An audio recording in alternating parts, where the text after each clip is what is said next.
Біла вата на плавцях, яка з'їдає рибу живцем. Ви бачили це у своєму ставку? Це не просто бруд, це сапролігнія. Рибковий кілер, який може знищити все населення вашої водойми за лічені дні. Всім привіт! Сьогоднішнє відео присвячується відповіді підписнику на запитання, що робити, коли майже вся риба покрита мохом і гниє живцем. Сьогодні розкажу про те, про що мовчать продавці риби, як розпізнати хворобу на старті, чому сіль та вапно ваші найкращі друзі, і яку фатальну помилку роблять 90% власників ставків при зарибленні водойми. Додивись це відео до кінця, бо я розповім, що потрібно робити, щоб врятувати свій бюджет та нерви. Якщо риба треться об дно чи камені, це не гра. Це сигнал тривоги номер 1. Сапролігнія – це не зовсім гриб у звичайному розумінні. Це аміцет, який ближче до морських водоростей, ніж до печериць. Сапролігніоз – це грибоподібне аміцетне захворювання риб, що проявляється білим ватоподібними наростами на шкірі, зябрах та плавниках. А ви знали, що у холодній воді нижче 10 градусів наліт росте в 2 рази швидше? Риба стає млявою, перестає їсти, плаває на боці або вниз головою, біля поверхні. Якщо ви побачили хоча б одну таку цятку, 90% риби вже носії спор. Не чекайте, поки весь ставок стане розсадником цієї безжальної бавовни. Що це за звір, звідки він береться? Спори сапролігнії є завжди в будь-якій воді. Навіть у вашій склянці з водою, якщо вона довго постоїть на дворі. Грибок сапролігнії – це справжній стерв'ятник водойм. Він не чіпає здорову рибу, він чекає на травми. Невдало пересадили рибу сачком або зачепили сіткою. Реагує на температурні перепади, гойдалки, восени та особливо навесні, після сходу льоду. Температура низька і сприяє масовим проявам сапролігніозу, так званої зимової форми захворювання. Рибок чекає на стрес та погану воду, особливо коли в ній багато аміаку. Переповненість ставків і перевищення норм годування кормами, так зване закислення води, також призводить до стресу риб і збільшують шанси пошкодження шкіри. У здорової риби ці гриби не закріплюються завдяки слизовій оболонці. Імунні фактори перешкоджають проникненню. Але при порушенні цілісності покривів вони проникають глибоко у шкіру, м'язи і навіть внутрішні органи, спричиняючи шкірний мікоз та важкі некрози. Грибок руйнує захисний епітелій, живі тканини, проникає в м'язи і навіть внутрішні органи. Особливо небезпечні види роду Апанамісис. Вони викликають штатівську хворобу, при низьких температурах заражаються навіть зябра і порожнина черепу, що призводить до гангрени кісток і високої смертності молоді через зниття плоті. Саме така ситуація, мабуть, сталася і у мого підписника, який звернувся з даним питанням. Уражена риба стає джерелом зооспор для інших, тому навіть декілька хворих особин можуть призвести до справжньої епідемії у вашій водоймі.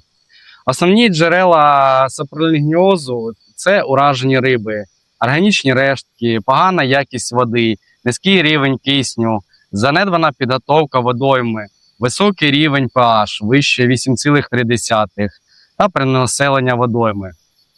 Достатньо одної хворої риби або мертвої ікринки, і спори розносяться водою за години.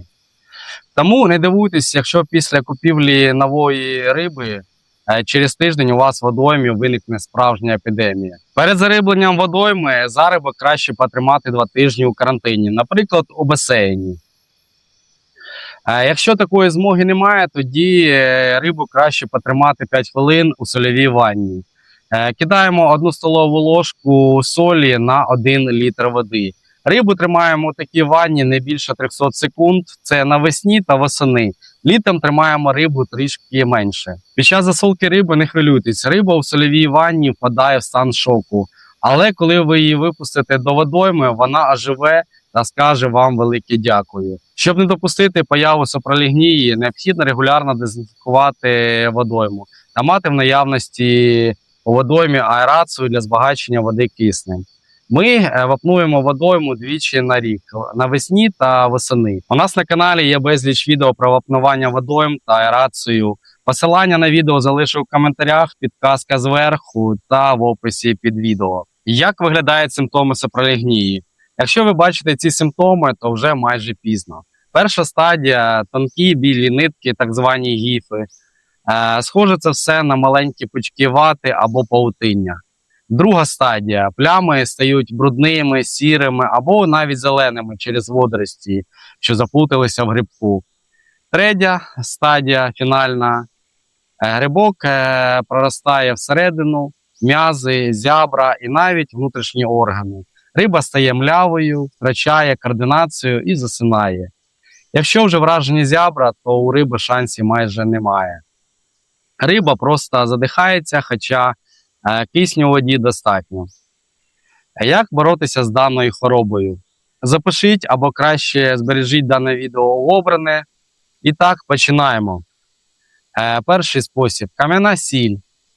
Це найдешевший рятівник. Використовується у вигляді ванн.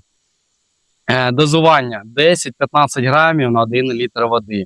Тримаємо хвору рибу 15-20 хвилин. Якщо висипати в ставок, то це буде дуже дороге задоволення. 1 кілограм на 1 метр кубічної води. У нас, наприклад, водойма 700 метрів квадратних, десь 2 метри глибини, це 1400 метрів квадратних. Тобто 1,5 тонни потрібно висипати солі у дану водойму. Це допоможе зняти стрес і вбити частину спор, але не всі. Добре витісняє воду з міцелію грибка. Даний спосіб не рекомендується для молоді риб та не застосовується для осетрових. Також ще кажуть, що можна висипати на мілководді відро кам'яної солі. І хвора риба сама буде підходити до цього місця та тертися ураженими ділянками об сіль. Правда це чи міф? Напишіть, будь ласка, у коментарях. Другий спосіб, мій улюблений, метиленовий синій. Ідеально підходить для ікри та малька. Дозування 3-5 мл на 10 літрів води до отримання стійкого синього кольору. Потрібно тримати рибу в окремому карантині аж до одужання, орієнтовно 5-6 днів. Можна теж додавати до водойми, але це також задоволення не з дешевих. Чудовий антисептичний препарат для профілактики хвороби. Але барвник дуже стійкий, псує колір води та не вирішує саму причину інфекції. Радше використовується як запобіжний засіб. Третій засіб – малахітовий зелений. Зверніть увагу, використовується тільки для декоративних риб. Дуже сильний та перевірений століттями засіб. Дозування від 0,2 до 0,5 грам на метр кубічної води. Краще використовувати у вигляді ванн не більше 5 годин. Будьте обережні, він токсичний для деяких видів безхребетних, у тому числі і для людини.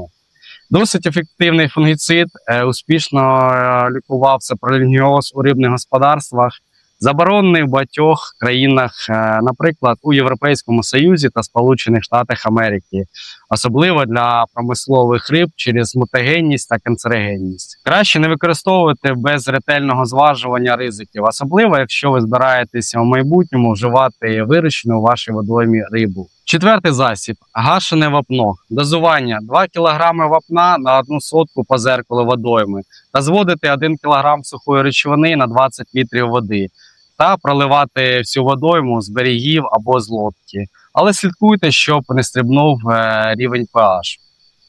Також мої підписники пишуть, що використовують вапно не гашене і результат набагато кращий.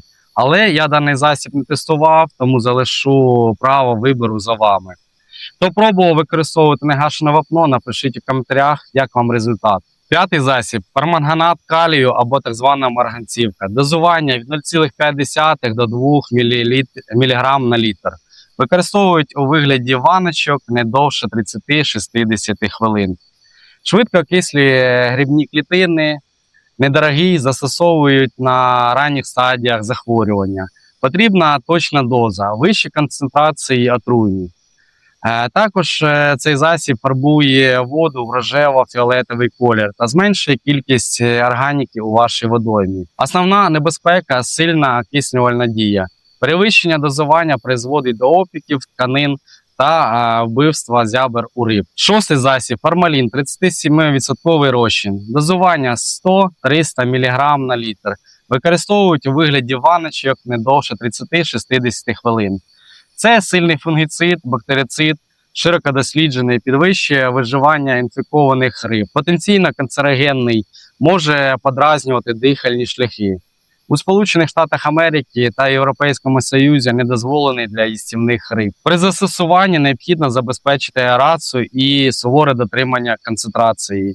Застосовують формалін обов'язково у рукавичках. Сьомий засіб – пероксид водню або перекись водню. Дозування 50-100 мг на літр використовують у вигляді ваночок не довше 30-60 хвилин. Використовують єдиноразово. Ефективний окисник швидко розкладається на воду та кисень без залишків. Сильний окислювач може пошкодити дихальні епітелії зябр у високих дозах. Застосовувати лише за хорошого насичення води киснем за допомогою аерації. Важливо також переконатись, що концентрація не перевищує більше, ніж 150 мг на літр, бо інакше може загинути вся риба від гіпероксигенації і пошкодження зябр. Восьмий засіб – акрифлавін або триптафлавін. Дозування від 0,1 до 0,5 грам на літр. Використовують у вигляді ваночок не довше 60-90 хвилин. Стійкий проти деяких грибів та бактерій, відомий антисептик. Використовується при терапії сапролігніозу. Як то кажуть, те, що доктор прописав. Може дратувати шкіру і слизові риб. Має яскравий колір, забарвлює воду в зелений відтінок. Не впливає на спори зябр. І останній препарат під номером 9 – борна кислота. Дозування 0,4 грам на літр. Використовують у вигляді ваночок не довше 24 годин безперервної дії. Такий собі специфічний та низькотоксичний препарат для риби. На цьому все. Є ще декілька препаратів, але вони дуже дорогі, іноземного походження. Їх дуже рідко можна знайти у нас в країні. Це хіба що імпортувати десь там зі Сполучених Штатів або країн Європейського Союзу. При появі інфекції потрібно вирішити, коли варто ризикувати лікуванням, а коли краще обмежитись утилізацією хворих мешканців. Лікувати всю групу риб доцільно, якщо уражено лише кілька риб, менше 5-10% від загального об'єму. І рани у риб лише поверхневі. Якщо за 3-4 дні не спостерігається покращення, а хвороба продовжує поширюватись, варто задуматись над непопулярним рішенням про ліквідацію ваших улюблених водних мешканців. Запам'ятайте, 1 гривня на профілактику береже 1000 на лікуванні. Будь-яка нова риба має посидіти в карантині 2 тижні, або як мінімум пройти через соляний розчин перед запуском у водойму. Видаляйте залишки корму. Гниття їжі – це ВІП-запрошення для сапролигнії. Весною додавайте у корм вітамін С та імуностимулятори. Також грибок не любить багато на кисень воду, що постійно рухається. Тому використовуйте аерацію. Пам'ятайте, сапролігніоз – це сигнал у вашій екосистемі, що щось пішло не так. Лікувати рибу – це боротися з наслідками. Краще запобігти цим хворобам, проводячи дезінфекцію водойми навесні та восени. Виправляйте якість води і хвороба піде сама. А ви вже стикались з білим павутинням на рибі? Пишіть у коментарях, яким чином рятували ваших водних мешканців саме ви. І не забувайте підписатись на канал та поставити лайки, бо в наступному відео ми розберемо, як перемогти манку, так званий іхтіофторіоз. До скорої зустрічі і нехай ваші водні мешканці завжди будуть здорові!